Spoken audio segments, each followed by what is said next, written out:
Nothing ruins a trip faster than your RV breaking down when it's 95 degrees out. But don't worry, Mhm. today we're going to talk about ways to prevent some of the breakdowns. John, what's the most common trip ruining problem that could have been avoided? I would say probably the most common one is going to be tires and suspension, finding you on the side of the road, the exact opposite of what you're planning. Okay, and today I have an RV tip expert, and we are going to talk about RV maintenance that will save you from being on the side of the road and save you money, the best ways to stay cool this summer, and how to find a great RV tech when you need one.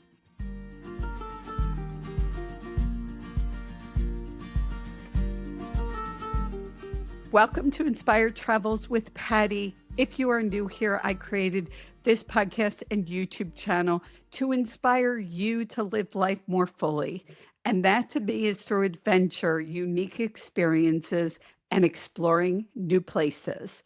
Now, I met John, his wife, Erin, and their kids while I was in a campground and sort of felt stranded. John and his family helped me out in one of the most difficult situations I had been in. And I just want to say how grateful I am for him and his family. And I think that's what the RV community is about, is finding people that are truly amazing people. John is an RV tech. And for me, finding somebody that you know, love, and trust is the absolute most important thing when you have somebody coming in and working on your RV. I want to welcome you, Jonathan Selin, to Inspire Travels with Patti. Thanks for having me on. I really appreciate it. I appreciate you taking the time. I know you are super busy, so I appreciate you taking the time and giving my listeners maintenance tips that could save them time, money, and a lot of major issues. So, John, why don't you tell people about your RV tech experience? So it all started some odd years ago now. I think we're looking at 4.5. Um, we were just like, you know what? This regular day to day sticks and bricks life is not working the way we want it to. We need to somehow make our dream life and our everyday life kind of mesh together. Now, that was a totally different plan. There was like, we had traveling the world, we had sailboats, we had, all sorts of stuff. But in the process, we were like, we got to make that transition from sticks and bricks to somewhere. So RV was natural. So we were like, this is working. This is pretty good. Um, Now, I didn't go immediately into the RV tech thing. We were feeling it out. I've always had a background of being mechanically inclined and working on everything I have. Not necessarily because that was my profession, but mainly because I wanted to survive and make my cars work, and I couldn't afford to have someone come and work on it early on in our marriage and stuff. It just was getting by and making it work.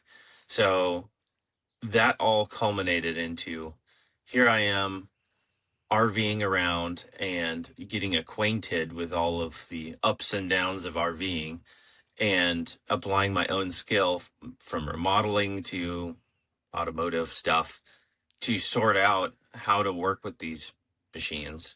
Albeit, I think they could have made them a little better to start with, but A that's just, conversation for another yeah, time. that's maybe a whole nother topic. Yes. But then for the last 4.5 years, it's been a process of being familiar with my own RV, all the way from toilets to suspension to frames. I've had to repair my own frame a couple of times now. um, on and on and on the laundry list, from top to bottom. And so then I had a change in my career path, uh, being in managing sales essentially. And that job was no longer working. And so I was like, you know what? I'm going to be I'm gonna go for the tech thing because I already do it and I already have the aptitude for it. So I went and got certified, got it done, and this year officially I have my business rolling out of Florida right now. Talk about the certification. I think that is important. So, what was the certification you received? So initially, all I went for, because I had another, that's a whole nother story. I had another tech actually who is in medical need. He was going through a lot of, I don't want to get into everything that he has. I don't know how much he wants to share, but he had severe medical needs, but he still needed to make money. And so what I was coming in to do right on the heels of not having my previous job anymore was coming in to essentially work alongside him, shadow him, which I think was probably the best gift he could have given me. Mhm. Um, but also to come in and help him so he could actually get an income, and we shared that income for that period, a short period of time. Now the certification part of it, I did initially the shortest version of the certification out of one of the pretty well-known schools in Texas. You could mention the name if you want. So the NRVTA is Okay. who I went through in Texas. Um, um, I think it's the Little Red Schoolhouse and all that fun stuff. Um, and I was going for as fast as I could because I mean his medical needs were immediate, and so it was a 1 week certification. So essentially, it's going over everything. Um, Not necessarily in incredible depth, but it's going through all of it, all the things you need to know so that um, you're not getting stuck, not knowing what your systems are and what the dangers of those systems are. So I'm gonna just emphasize first of all, full-time RVer for 4.5 years. You've been working on your RV, your cars. You've been working on cars previous to even RVing. You've helped people like me to fix things, diagnose things, figure out. You then, partnered with a gentleman who you had hands-on experience with, somebody that had decades of working on RVs. So, what an incredible opportunity. And you're certified. So, I just want people to know all that. And there's something else I want to add here. We have a lot of mutual friends, Hmm. and our mutual friends have been talking about you. And I have heard amazing things about you being able to diagnose RVs that other techs weren't able to. There have been a lot of people that, have used your service and know, love, and trust you like I do. So I just want people to understand your background. And that's part of this conversation of what to look for in a tech. But Hmm. before we go down that road, people are wondering, what kind of maintenance do I need to do? And I know from being on the road myself full time for over 3 years with a 2002 RV that had lots of different things going on.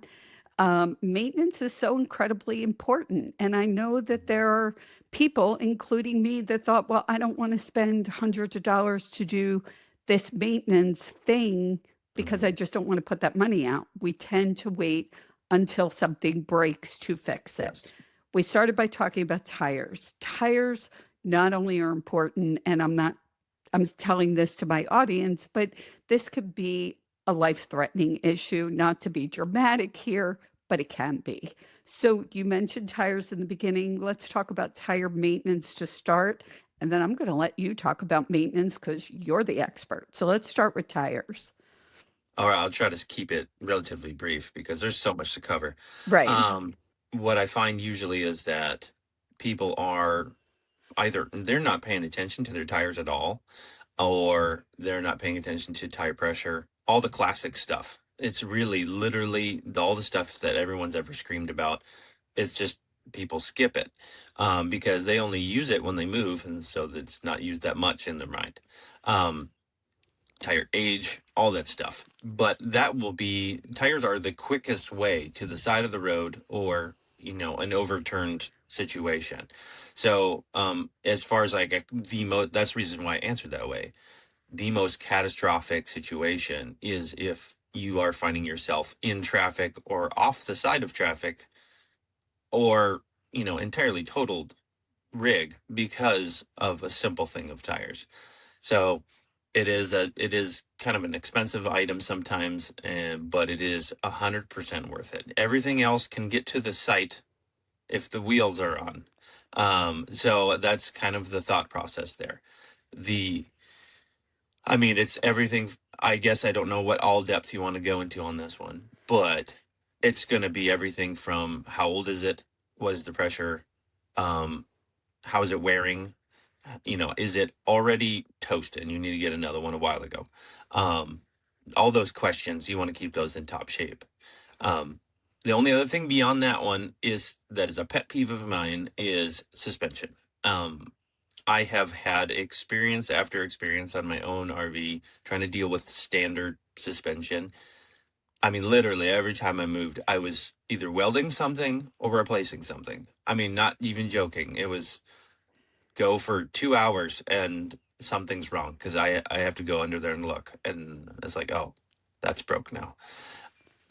So making sure you're on top of that and that it actually matches what it is that you're carrying, especially full time. We're always on the edge of maximum. So you need to have suspension that matches that. So those are the two things. Keeping the wheels on the bus is the biggest thing. And after that, you get into the other more maintenance items that just makes your RVing or camping experience more pleasant. And before we go on to those, getting back to the tires, we are deeming that pretty much the most important thing, monitoring it. You said for full-time people, like I was full-time, you are Mm-hmm. full-time, really focusing on that. But I'm going to say somebody who's renting or borrowing an RV should still check out those tires, Oh, right? definitely. And then there are tire pressure monitoring systems. We're not going to Mm-hmm. get into that. People could check on that.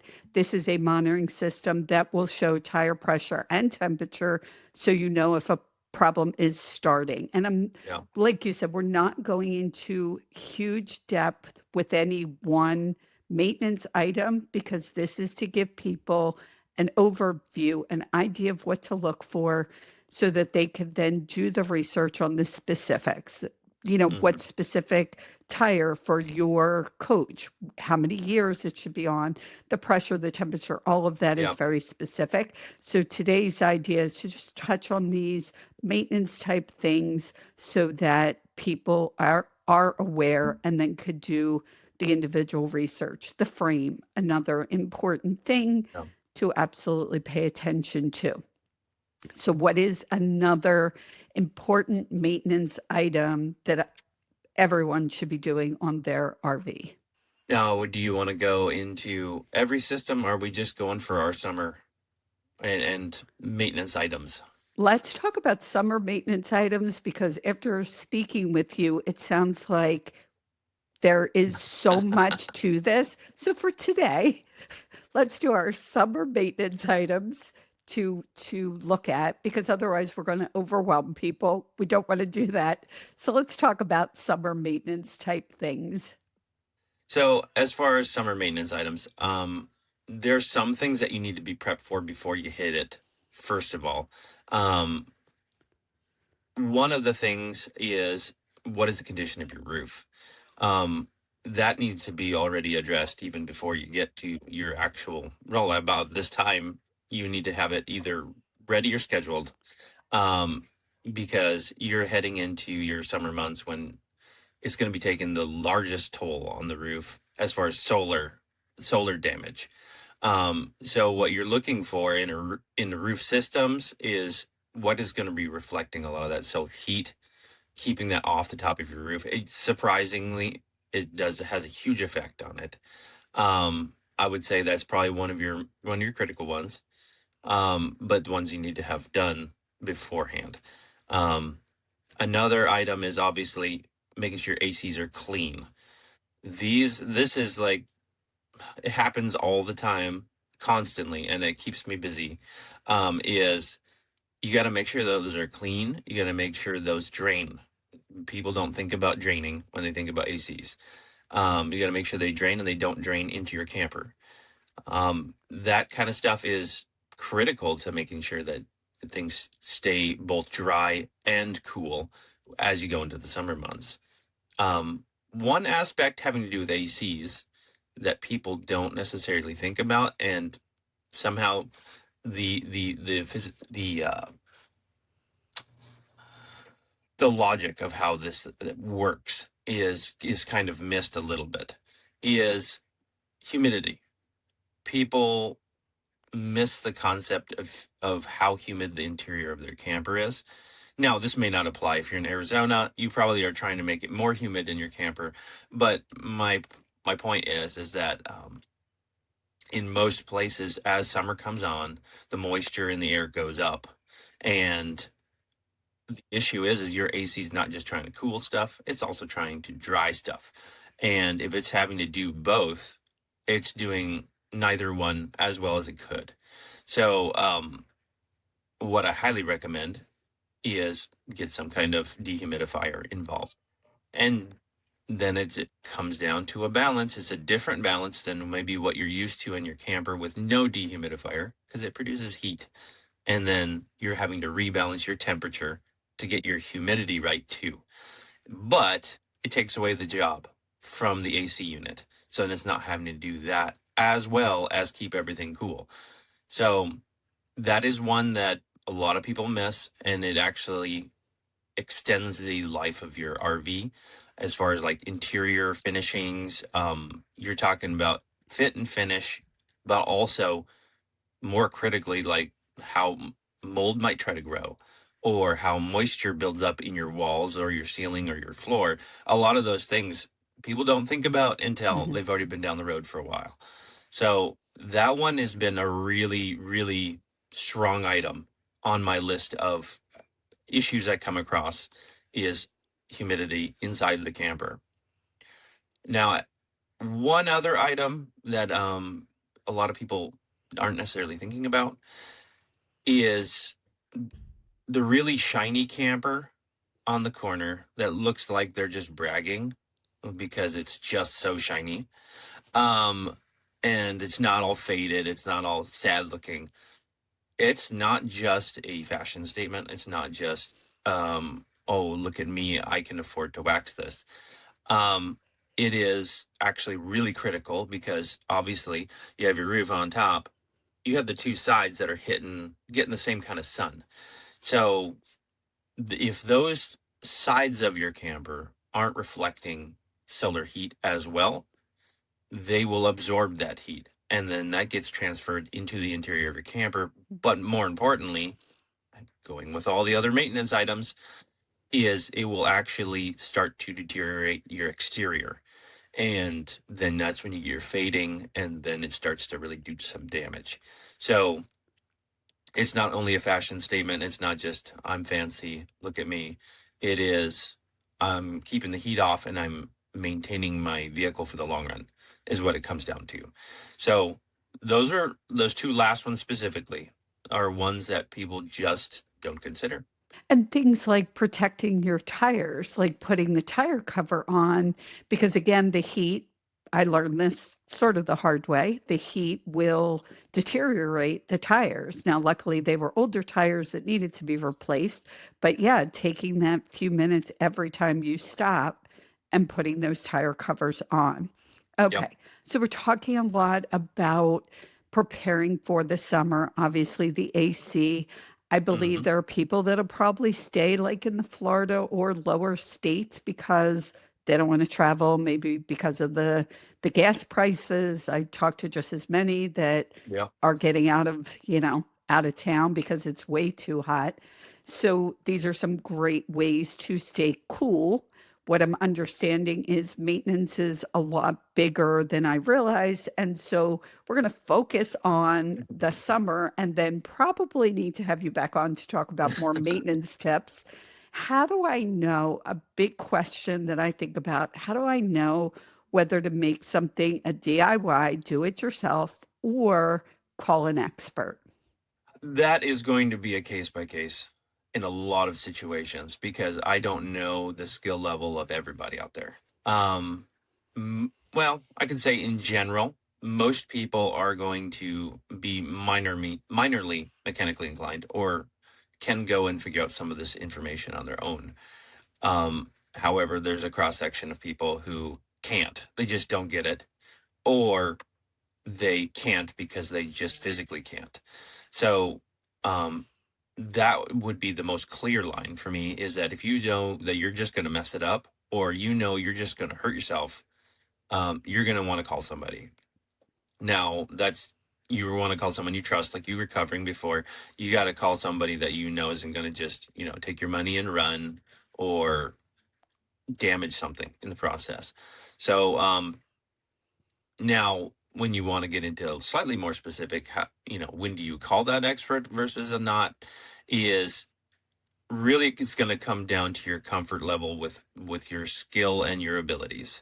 If you can if you can source everything and you can research everything and you have that time and energy, go for it. More power to you. And I can say that as a tech, I am not upset when people are trying to do stuff on their own.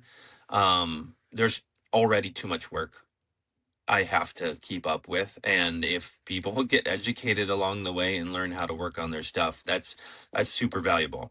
So for me as a DIY guy, I really value that. So if people go for it, do it. However, there are things that will get seriously destroyed if you just think you can, and you definitely shouldn't. Um, there's elements like, for instance, I will say, if you're getting underneath your camper and trying to hold up your camper, and you just think you might know how it works, be extremely cautious. That is danger zone. People have gotten seriously injured doing that. You have to know what you're doing there. Um, and it comes to your electrical systems, don't just dive in there if you have no clue what you're doing. That is a great way to get, if not shocked, fried.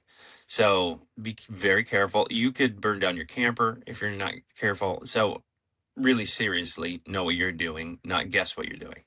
Um, there are as well longer term issues with if you get into your water system. Because if you create a leak, now you're talking about damage to your camper that is often people consider more cancerous to the camper, and they're like, oh, it got wet once. I don't If you're trying to sell it, they're not interested. And if you want to get it repaired later, specifically on your floors, it's not desirable for any tech. Doesn't Most techs won't touch that. They don't want to. So I mean, there's a lot of things like that. I mean, it's going to come case by case. Mhm. But I would say the largest point on that is, if you don't feel comfortable with it and you don't have the skill for it, you need someone in there to do it. Right. And it's you talking about going up on the roof. There are people that definitely shouldn't be going up on the roof. And Yep. again, I know people are trying to save money. We all are. We all hesitate to call that tech out because it's going to cost money to bring him out. Now you have to find somebody you can trust. But getting up on a roof and falling off, way bigger issue. So knowing what you're capable, from what I'm hearing you say, what you're capable of DIYing, and Mhm. when you need to call the tech, because in the long run, it's going to save you time, effort, money, and like you said, could do major permanent damage to your RV. So Yeah. deciding DIY, you're right, it's individual. Let me emphasize, when we're looking for an RV tech, I think having training is great. That's awesome. You went to RVTA. I always forget the letter. NRVTA. NRVTA. And I'll put a link in the show notes. Um, all these letters get confusing. NRVTA is RV's in one. it. Yeah. Yeah, it NRVTA. Right, that makes sense. um, but it is one of the top schools in the country, and it is referred to as the red roof, little red schoolhouse. And I know the guys who run that. Yeah. So that is a great option for people who do want to get out there and either do their own DIY, their own work. So people go Yeah. for training just to be able to do their own and also to be able to go out and be an RV tech for other people. So we talked about needing the training. I'm going to add the fact that you personally had the experience with somebody that mentored you. I think that's Hmm. great. But obviously, listening to friends, people who have used your service, the reviews you get are super important. So I'm Yeah. telling people what to look for in an RV tech that I see in you. And that's why I decided to have you on this show. I appreciate it very much. You are welcome. And you are located right now in Florida, correct? Correct. And mostly West Orlando, for the Okay. most part, and the larger circle around. What's the name of the company and how can people reach out to you? The name is Selin RV and Marine, and they can reach out. My number 763-706-7469. Otherwise, you can just email me at Selin, SELIN, RV Marine at gmail.com, and you can reach me either way. So I'm going to put your information in the show notes because people who are there in Florida that are soon going to be worrying about the AC, making sure they want to look at that AC now and make sure that everything is clean and running properly before we get into the Yeah. major heat. You're already having some of that. Oh, yeah. So I am going to put your information in the show notes for people and people can reach out to you and see if it's a good fit. That's always what you want to do. Talk to the Yeah. person, talk to the tech person, see if it's a good fit. As I said when we started this, it sounds like we need to take more of a dive into maintenance. Hopefully, this will help people start their summer months, no matter where in the country they are. Do you have any last thoughts before we wrap up? One that cropped up was, if you have something that is a nuisance or an issue or has changed, don't ignore it. I find most people that have been staying in the RV for a long period of time, or even a relatively short, they will tolerate a lot, and it's usually tolerating something that is breaking or has failed. And don't just write it off and be like, ah, it's just an RV. No, you, in a lot of cases, you need to be on top of that and take note of it. And on the topic of staying cool as well, I'm going to add one more thing, which is similar, is if you have things with your AC specifically that are changing or doing something different, noise, different type of, you're getting dripping going on, you're getting different, it behaves different. Pay attention to that, because I have had AC fan motors trying to start campers on fire. So pay attention to the smell, pay attention to what you hear, pay attention to weird vibrations and funny fluids, pay attention to all of it, because it's telling you a story of where it's at, and you need to pay attention to that. That is great advice. And I think because I've done it myself, you're afraid that something major could be wrong. It's going to cost me a lot of money. Maybe I don't feel like I have the money for that. A lot of us have been there. So I want Mm-hmm. to make it Yep. okay. But by ignoring it, you're making it worse. It's going to cost more money in the long run. So call a tech, call somebody and say, this is what I'm experiencing. And maybe it's just some simple, quick fix.